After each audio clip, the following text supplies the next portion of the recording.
Welcome back, everyone. So today we're tackling the topic of Sandbox and why BitCraft is a sandbox and what is interesting about it. And I think we have some cool insights to share with you today. And I have Carter here, who is the game director on BitCraft and who'll be answering my questions. And we'll go deep on many aspects of the sandbox in BitCraft and what makes it special. Awesome. So, hi, Carter. Hey, happy to be back here.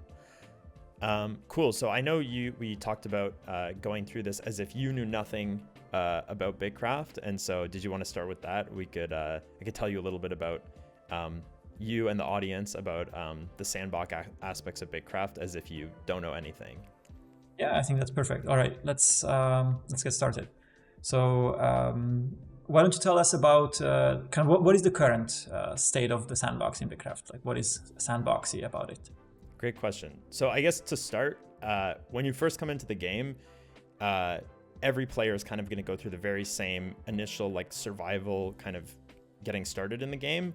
But very quickly after you start that, you're going to be exposed to all these different types of unique skills or professions in the game that you can think of as being similar to like a class or a job in a traditional MMO.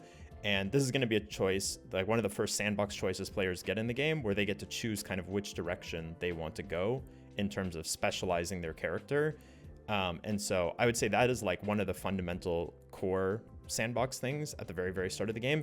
The key thing that I'll mention here, though, is unlike a lot of other MMOs, this isn't a decision you're locked into. This is something where you can always come back and pick up progression where you left off in any of these unique skills. And so right now we have 13 of these in the game. It's definitely possible that we'll add more down the road.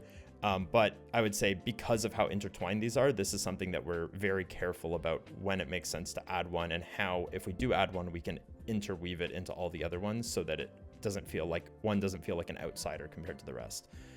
So I'd say that's like the first big character scale sandbox choice that players have. And this will ultimately dictate kind of the thematic part of their gameplay as far as like thematically what profession or specialization they have, but also kind of the types of gameplay associated with these professions. And as of right now, this doesn't vary a ton between the professions, but over time, this is something we're going to expand the unique gameplay of each profession to feel more unique. The next aspect of the game that is kind of a sandbox decision is how players advance the technology of their group or civilization as a whole. And so really it's up to players to decide what pace they want to tackle that in. Obviously there's some limitations or factors that's going to kind of get in their way as far as how quickly they can progress. But ultimately this can be something players could tackle. Some players could tackle very relaxed, and other players might try to speed run advancing as quickly as they possibly can.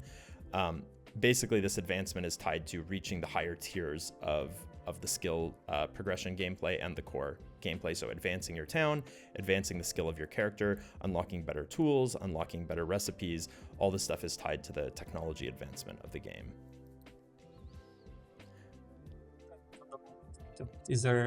I know that there is some interesting things about that and how the land works in BitCraft. Totally. So yeah, right now in BitCraft, when we first start the game world, it's basically a vast, untouched world for players to go in and do whatever they want.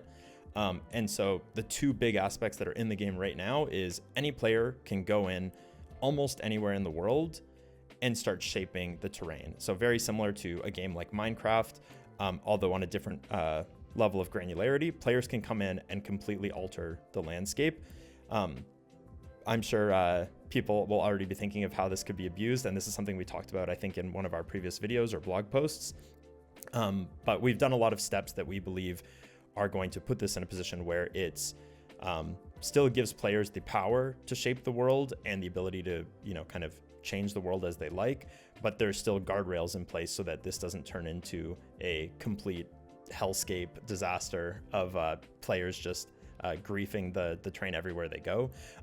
There's a certain time and effort component and resource component associated with doing like large scale terraforming that's going to kind of hopefully keep some guardrails on this. And we'll see in the playtests, that's why we're in alpha, how this pans out, how players end up doing this. We've already seen in pre-alpha players do really cool stuff with this, whether it's building a giant a pyramid out of terrain, whether it's creating a little land bridge or a staircase up a large cliff that would otherwise be intraversable by vehicles. And so I'm really excited to see in the next closed alpha what players do with a little bit more control, with a little bit more interesting landscapes than the previous pre-alphas. What people actually do and how they use it to their advantage, how they use it for aesthetic reasons. I'm excited about that. The other aspect of the land is the land ownership. And so when players come into this vast world, like I said, they can shape it, but they can also go in and grab part of it for themselves. And so this works through the whole claim system. And one thing that I'll say here is in previous pre-alphas, we've tested this in different ways where there's like personal claims versus kind of town settlement claims. But right now, the way it works is every claim is considered to be a settlement. And so you can think of that as a settlement of one person or a settlement of 50 or 100 people. And basically, we've put a lot more work into how you expand and advance that settlement as far as how much land you can control, what's the cost associated with maintaining that land. And so this is another case where, of course, there could be avenues where people could try to use this to grief the game or grief other players. But we've tried to set it up in a way where there's costs associated with claiming huge swaths of land. There's challenges in the way that prevent you from just immediately going in and just snatching a huge amount of the world. The game rules will quickly kind of correct that if a player does something that they're not prepared for. But ultimately what that means is you can go out to any corner of the world outside of a few kind of protected locations, and you can drop a claim and you can make that your home. You own that slice of the world. You can expand that over time. You can build it up, terraform it, turn it into your own personal village or town, or eventually a city. And really you can own a slice of the world of BitCraft that everyone shares. It's very cool. Yeah, very interesting. So I guess we can go deep on any of these. I think these are all interesting things. Before we do that, maybe you could give us a bit of a taste of what's coming in the future for what BitCraft doesn't have yet, but we're planning for in terms of just the sandbox aspect of it. For sure. So there is a lot that we're trying to pack in for the first closed alpha test that's coming, but there's obviously a number of things that we just couldn't make it in for this one, and they'll probably be coming over the next year in subsequent closed alphas. The first one of those, I would say, is flushing out the kind of non-skill based side of the game. So we call this like the horizontal gameplay outside of the core tiered progression. And so this would be stuff like going deeper on aspects of collection, customization, and decoration for your character and for your house and your town. We obviously have some of this in the game right now, but it's like a bare bones proof of concept of what we want to do later with it once we have time to do more systems and content. Another thing would be stuff relating to the travelers, mounts, vehicles. These are aspects of the game where, again, we have like very thin kind of templates of what we might expand into later, but it hasn't been a big focus of development. Up to this point of closed alpha 1, it's something that we will expand upon in future updates. Some other aspects might be the lore and kind of ancient runes side of the game, and like really fleshing those out, making the exploring the ancient runes a lot more interesting, more challenging, potentially even how we incorporate combat into those or other aspects of the game as well. I would say some other things that we have planned is, like I mentioned already, really expanding the unique gameplay of each skill. And so right now we've kind of tried to vary the skills through their content and their meta kind of game loops. But I think having unique gameplay associated with each skill will also provide a lot of kind of replayability for going really deep in the skills, and also dabbling in other skills and seeing how they're different.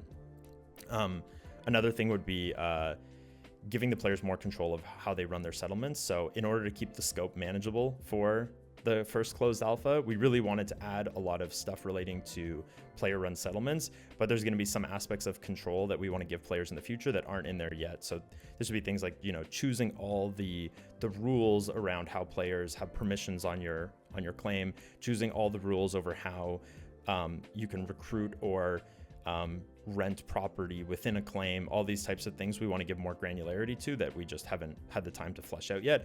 And part of that is also seeing how players interact with the systems as they are and deciding what are the most impactful ways to give players more power in the future. What are the most requested additions on that?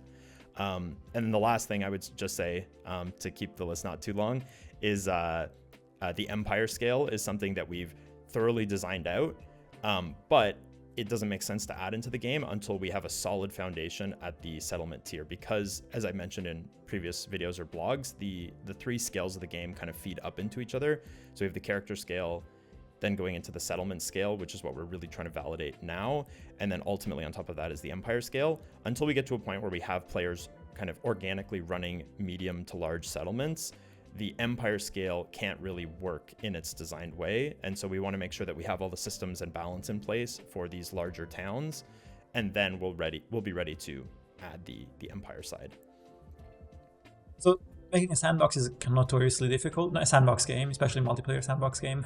So why did we decide to do this? I obviously know, but kind of what is your take on why we decided to do it? Yeah, I mean, I think from the original vision of BitCraft, we knew we wanted a sandbox game. I think part of the inspiration of BitCraft came from playing other MMORPGs and other sandbox games and wishing that someone had just taken them a little bit further as far as the how grandiose the sandbox kind of goes, and how much, like, both in how much players it spans and kind of how much control is given to players.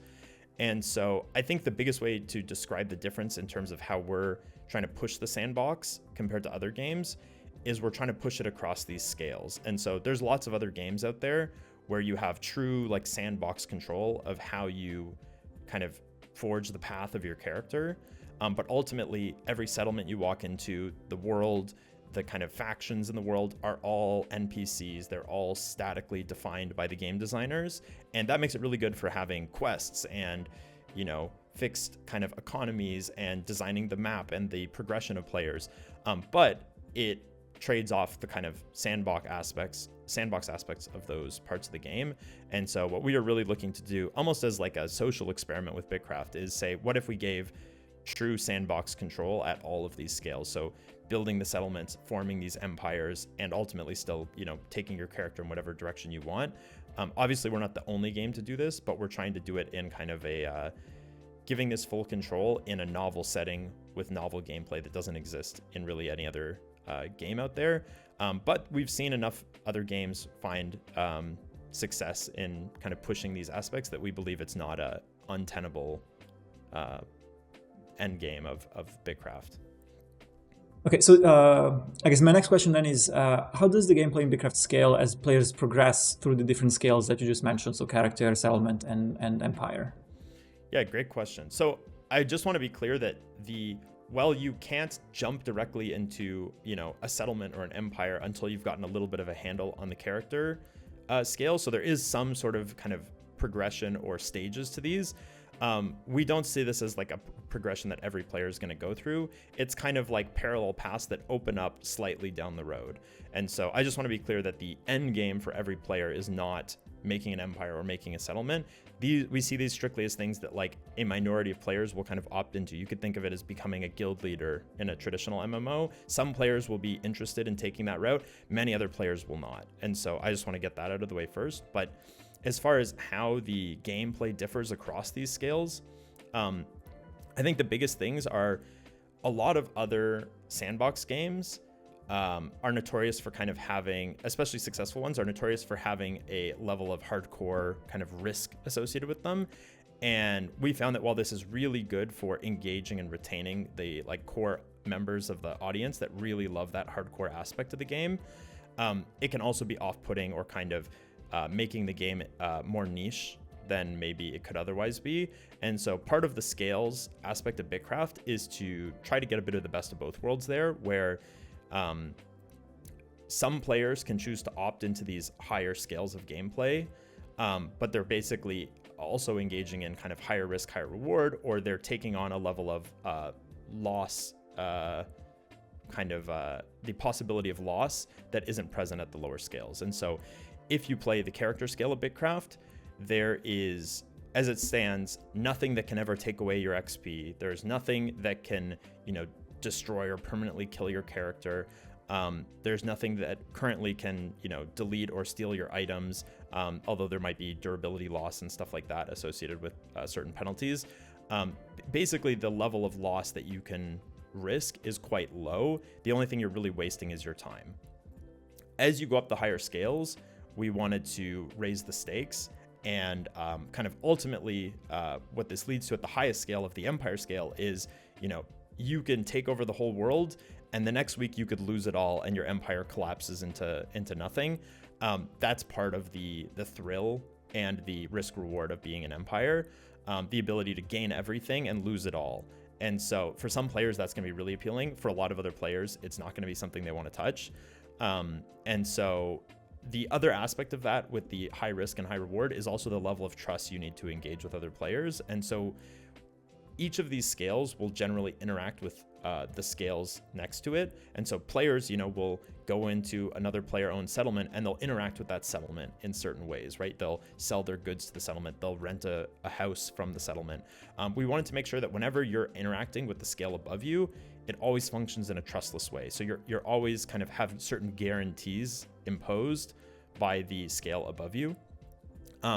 However, on the flip side, when you're interacting with the scale, the same scale as you or the scale below you, there can be a certain level of trustfulness that's needed. And so this could be, if you are the empire interacting with other empires, maybe that other empire betrays you or something like that. Or if you are a town leader and there's another settlement that you're kind of cooperating with, the kind of conditions of your alliance might not be enforced by game rules. These might be something that leaves it open for a little bit of cloak and dagger or betrayal or that type of thing. And so, when you're dealing with stuff at the same scale or scales below you, there could be a little bit of trustfulness required there. And so we really want to make sure like the level of trustfulness that's needed and trustlessness that's kind of required varies across the scales as well. I think that makes sense. I think we can maybe zoom in a bit on just the settlement scale, since that is also the focus of the closed alpha, like you mentioned. And one question I have for that is, why as a settlement leader would I need or want to recruit players to my settlement? Yeah, that's a great question. I think probably one of the biggest and most challenging design aspects for this closed alpha and really honing in on expanding the way settlements work was creating what I would call a symbiotic relationship between prospective residents of towns and settlement owners. And so really the goal here was aligning everyone on specialization and kind of that the fact that specialization exists in encouraging cooperation and kind of coming together. And so the way this kind of works on both sides is that if you're a player who's wandering the world by yourself, there's going to be certain things that you need that you can really find in abundance if you gravitate towards other settlements or other players really in general. The main thing is that each of these professions, as I mentioned, depends on each other. So if you are a blacksmith, you need ore from a miner, you need other inputs, you need charcoal from that comes from wood, that comes from a forester. And so you need these input ingredients to do your crafting that you need to progress yourself as a profession. And so certainly you can wander around the world, go into random towns and try to buy those ingredients or run into those people in the wilderness and acquire those things to advance yourself a little bit. But if you go settle down in a town where those people are also settled down, you get to be close to each other, you get to interact directly, you can do trade with each other on a more regular kind of established basis. Yeah, that makes sense. So I see the incentive as a player that is kind of trying to practice their profession and wants to improve their skill. But what about if I want to start a settlement myself? Why don't I just want to do a solo settlement? What is the advantage of having players around? Other than they provide input for my own thing, but I could go settle somewhere else as well. Why would I want to start my own settlement? Or why would I want to have players in my own settlement? Yeah, great question. So the flip side of that, like you said, is what does a settlement leader need from having all these players here? And so the way that works is that basically in order to establish and maintain a settlement, you have a resource that you need to keep supplying into your claim that we call supplies, or like settlement supplies. The only way to craft these right now in the game is from items that players create, like character scale, profession skills create. And so you need an abundance of these on a recurring basis to basically continue to maintain the claim. You also need a huge amount of them to advance and upgrade the claim to higher technology levels and higher tiers. And so a big part of like, yeah, if you want to have like a small like camp in the woods that's very primitive, that isn't able to have much territory, you can go do that by yourself. But if you want to have a large amount of territory, you want to advance and be able to craft higher levels of items, higher tiers of buildings. Ultimately, what you need for this is a massive supply of supplies to feed into your claim for this advancement. And the main symbiotic relationship between residents or characters and settlement owners is basically settlements providing facilities and kind of proximity and trade, greasing the wheels of trade for players that come into them. And then in exchange for that, they're also providing housing. So basically, the settlements will provide housing for all these players to come basically have their own little claims inside of the same settlement. And once they do that, the thing that they're going to get in return for that is players are basically paying them in these supplies for those facilities, housing, all that type of stuff.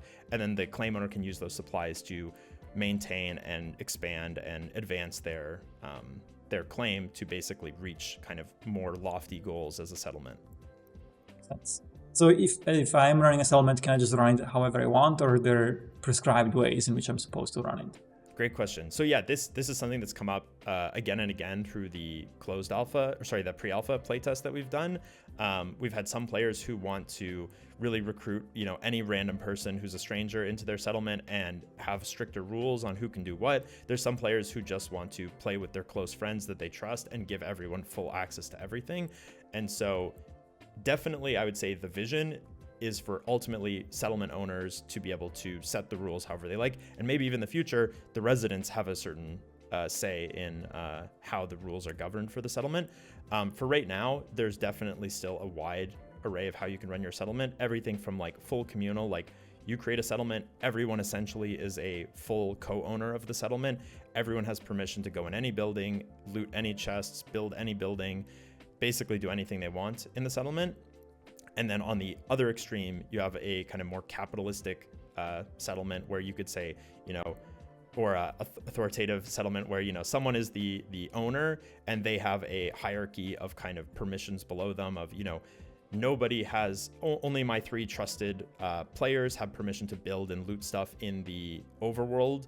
But otherwise we have, whole networks or kind of expanded areas of housing that we rent out for certain rental prices to various players. They move in, and you have a whole like economy functioning between the different classes of players in the settlement.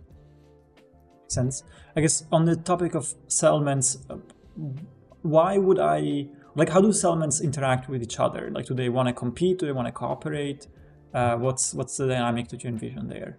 Yeah, it's a great question. I think ultimately, every settlement is going to have their unique needs, and that's going to depend on where they've built, what sorts of players they've attracted, what their goals are. And so really, whether 2 settlements end up competing or cooperating with each other is going to depend on how their goals align. And so I can imagine a lot of worlds where 2 settlements in relative proximity end up cooperating with each other because they have mutually beneficial reasons to do so. So maybe it's an example of 2 settlements that are in different biomes but still in proximity to each other. One of them is going to have more supply of one type of good, and another one might have more supply of a different type of good. Or maybe it's 2 biomes or 2 settlements in the same biome where they just have different players recruited that focus on different specializations. Now they're going to have different supply and demand of different types of goods, and there's going to be a compelling reason for them to trade with each other. And so that's a reason to build a road between them that both of them invest into. That's a reason for merchants to shuttle between the towns. That's a reason for them to, maybe they send someone over to help them build a building to maintain good relations with each other. On the flip side, some settlements might end up competing with each other. This could be that, if you're a settlement that really wants to expand and there's some smaller settlement that's kind of still maintaining their claim at a strong level that's preventing you from expanding because they're too close, that might be a position of conflict. It could be the case that two large settlements are too close to each other and they're out competing or kind of running the resources in that area too dry, that they're competing for a limited amount of resources, and both settlements need those resources to keep expanding or advancing, that there could be kind of pressure between them, and maybe that results in one settlement trying to poach residents from the other settlement by undercutting the rent prices of the other settlement, or undercutting the item prices of the other settlement, or providing just incentives to move there. So right now there's no direct conflict that can happen between settlements, but there can be indirect conflict and competition through kind of pressuring and whether it's like taking all the resources or trying to poach their residents. These are ways that you could indirectly compete with other settlements. Trade wars as well, I guess. Like you could, if you were previously trading at some price, you could say like, well, no more now. I'm not selling my stuff for less than, and just you could be doing the equivalent of tariffs, or even like an embargo, where you just say, hey, anybody caught selling our planks to this other town is getting the boot, or you're just buying up all the planks and you're not listing any on the market to try and run them dry and force a concession. Does the game facilitate any of these interactions, or are they all kind of free to the players to figure out? Yeah, I think the ultimate goal for us is that players are free to do these things. And so what that means is we want to be careful about what types of systems we put in place, because it's very easy for a system put in place to prescribe kind of a specific type of action. And so some of these things, what we're looking for, especially over the alpha, is to see, okay, with almost no systems in place, but relative freedom given, what sorts of things are players trying to do without any systems? And then how can we kind of create systems that facilitate those things, but in an open way that doesn't overly prescribe. And so an example of that would be, already something we've added within settlements is like when you rent a building to someone, you can rent to give private ownership of a building inside a settlement to someone, but you could also rent it for zero coins or whatever. So you could essentially assign a rental to someone where they pay $0 in rent, or you could just assign it to yourself and give them full permission as well. So we really wanted to leave the freedom open there, even when we do add a system like that. Makes sense, yeah. I guess one final questions on just a broader idea of building a sandbox. What are the challenges that you've encountered relating to the sandbox, in designing it, in maybe implementing it? Yeah, I think probably the biggest challenge about designing such a sandbox game like BitCraft has been putting careful design guidelines in place to prevent breaking kind of progression or the economy if any designer or person, editing or trying to work on improving the content of the game thinks that they want to add something. We need to make sure we have carefully thought through rules of what types of content can be added in which ways, that if you don't have these guidelines, you potentially risk some person thinking they're adding something nice to the game, but it actually completely unravels and breaks the economy or the progression. So a few examples of that might be, we put a lot of emphasis on being the game having logistical cost of most actions. So this means that, for example, if you could instantly teleport between two cities, you can fill your inventory with items, you teleport between the cities, and essentially what that does over time is the price disparity between those cities can very quickly normalize.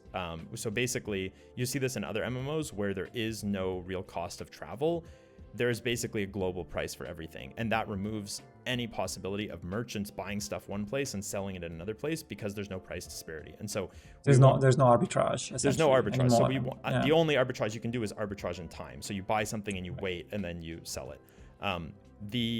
One of the goals from the start of BitCraft was that trade is an activity that you can do that is kind of something that we work to make sure that it's something that's useful, or like it provides value in the world. The only way that's possible is if the only reason you'd pay someone to move items from one place to another is if it's difficult. And so we put a lot of thought into making sure that, there's a maximum number of items you can carry, We have the whole concept of cargo, which are these kind of large, like carryable items that you can move in vehicles as well. But then also the time it takes to travel somewhere and the ease of traveling somewhere has certain kind of hurdles and restrictions as well. Also things like making sure that how we give out experience is well regulated. A big thing that we wanted to make sure is that, some games will have ways that you can gain experience, and some things are very time intensive, and other things can kind of be bought or accumulated and kind of traded. So in a lot of games, gathering skills just have a hard time gate where you need to just spend the time doing the gathering to level up. But then the crafting side, if you just buy all the materials, you can craft very efficiently and quickly and level that up much quicker.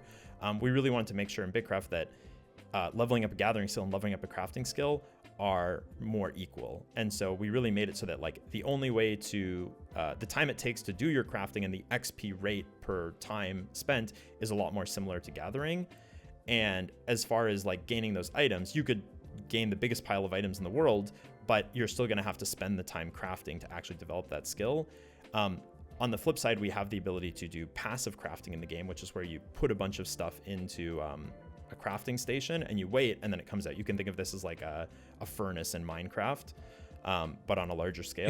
You can log out and log back in, and you'll exactly. Like the time will have passed in game for the items. Exactly. And so this was a big challenge of like, how do we find room for this to fit into the game with the professions and with experience points? And ultimately what this led us to decide is that the passive crafting in the game can't give experience. This needs to be something that isn't rewarding of experience. Otherwise you could have a state where I stockpile a ton of ingredients, I invite you to come over to my town, and maybe even you're paying me real money, or you're doing something outside of the game or even in the game to basically buy XP off of me. And what I do is I hand you all the items with all the furnaces lined up, and you just dump it all in, log back in tomorrow, and you get a massive XP drop. We wanted to make sure that that isn't something that players can do, or it's not possible to abuse. So really the only way to gain XP is that you properly earned it, you spent the time doing it. That's like one of the rules we put into the game. But this does create complications as far as, someone wants to design something where they want it to be a passive crafting instead of active crafting because it makes more thematic sense. Well, maybe it does make more thematic sense, but if we want it to give XP, we really need it to be active crafting instead. So finding ways to fit this type of stuff into the game is definitely a limitation.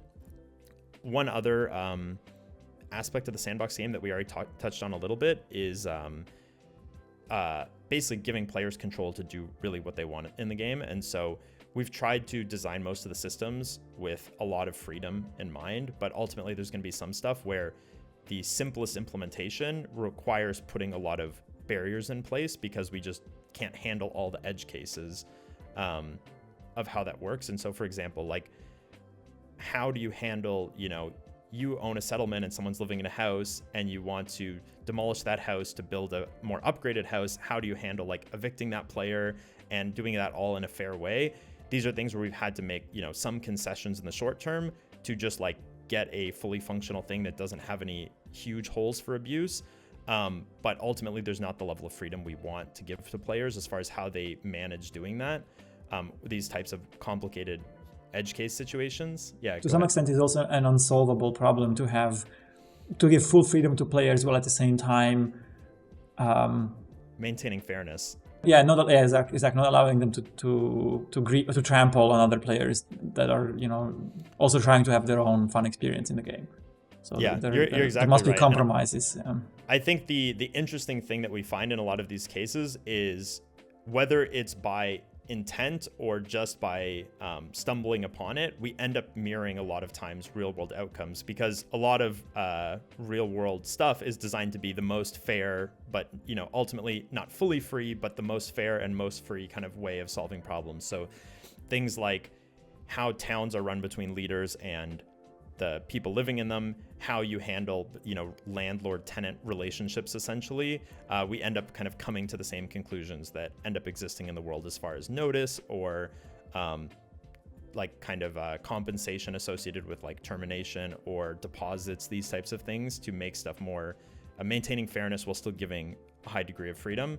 But basically, as you might know, in the real world, there's lots and lots of contingent rules that kind of come from other stuff. And so actually putting all the rules into the game that allow it to kind of handle every situation well just takes time of building these systems up. And ultimately we want to make sure that players are using these in the way that we imagine they are before we build all these rules too. We might find that, 90% of towns are just ruled with an authoritarian fist, and players don't actually need a whole bunch of mechanics to allow them to, have democracy or vote out their leader. What we really want is more ways for the leaders to have absolute control, and that's what players all want.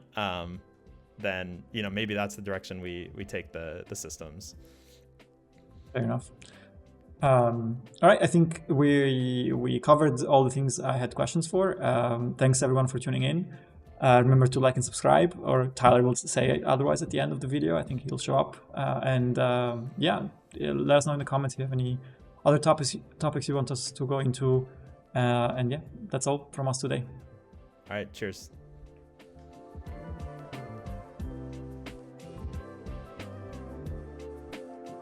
Don't forget to like and subscribe. Smash that bell icon.